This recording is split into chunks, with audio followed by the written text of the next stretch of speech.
I have a question for you. If you're driving along and the oil light on your car dashboard suddenly pops up, what do? Do you ignore it? Do you put oil in as soon as possible? Or perhaps like me, you go and consult the car manual to make sure that it is the oil light that is showing. The point is, you do something.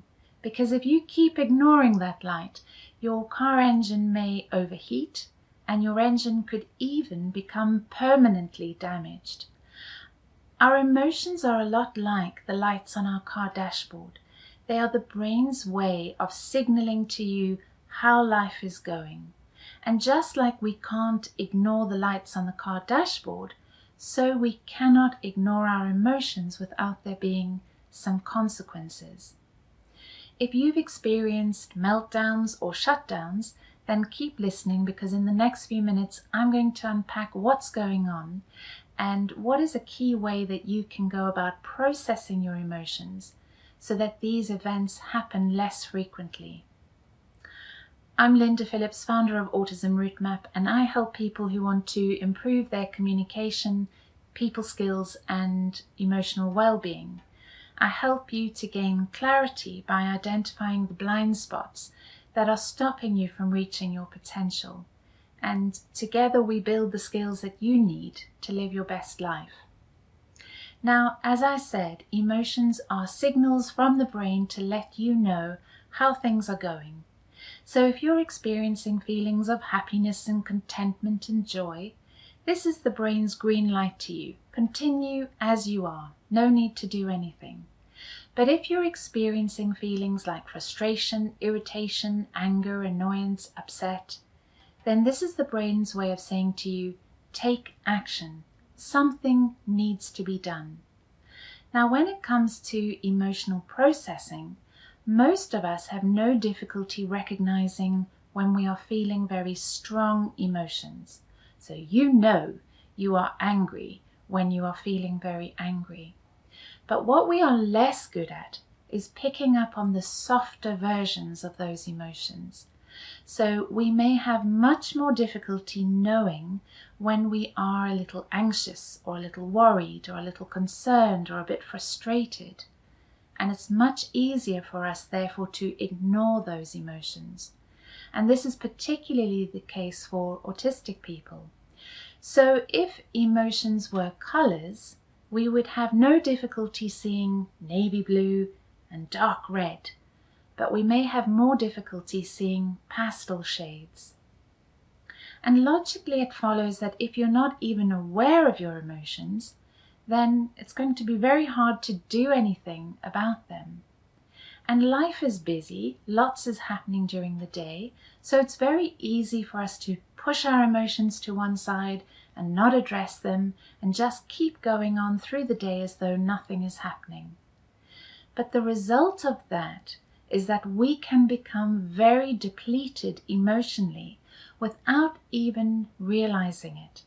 You see, we all have an emotional bank account, and like any bank account, it needs topping up.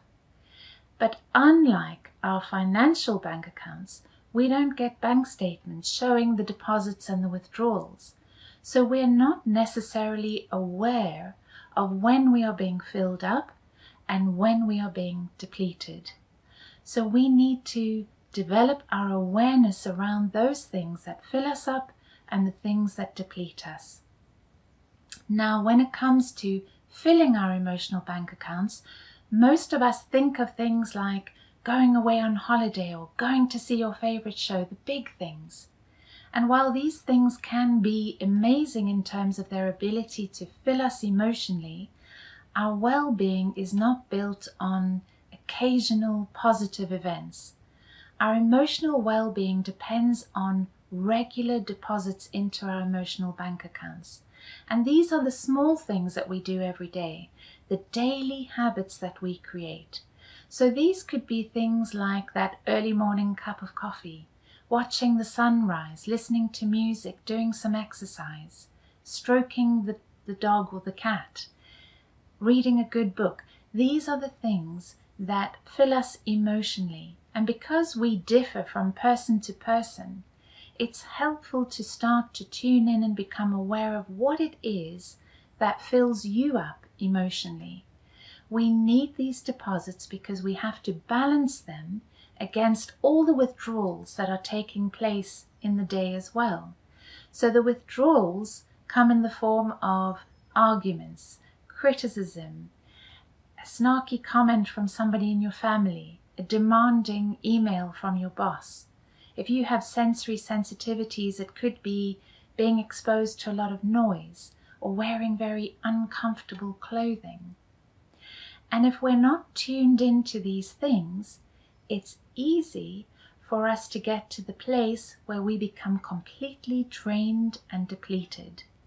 And then we are much more susceptible to meltdowns or shutdowns. And in those situations, your brain is screaming for your attention. Your brain is preventing you from carrying on because you are emotionally depleted. So in a meltdown, you might find yourself yelling or throwing things. In a shutdown, you might find yourself withdrawing, crying, shutting the world out. And in these situations, you probably will find it very difficult to think clearly, and your behavior may even become quite irrational so that it doesn't make any sense to the people around you. Now, these events are very uncomfortable. They can even be quite frightening. It's very hard to lose control, especially if there are people around you. So, is there anything that we can do to reduce the frequency of these events? Well, there is one way that is very helpful in terms of developing your awareness and your ability to tune into your emotions, and that is the practice of using an emotion journal.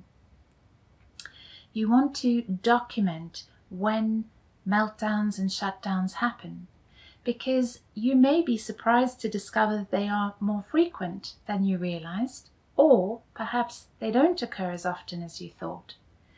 But the information that is documented gives you some very valuable feedback. So you will begin to see how often they occur, and also what you want to do is look at what has happened in the lead up to those events.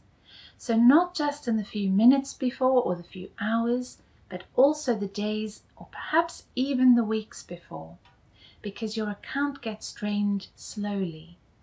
And over time, what you will begin to see is patterns. You will begin to realize these are the things that are depleting me emotionally. The other kind of information that you want to include in your emotion journal is what are the things that leave you feeling emotionally full and what are the things that leave you feeling depleted, because they do vary from person to person. So give it a try. And if you found this video interesting, please share it so that other people can hear the message. And if you'd like to know more about what we offer at Autism Route Map, then feel free to drop me an email or look us up on www.autismroutemap.com.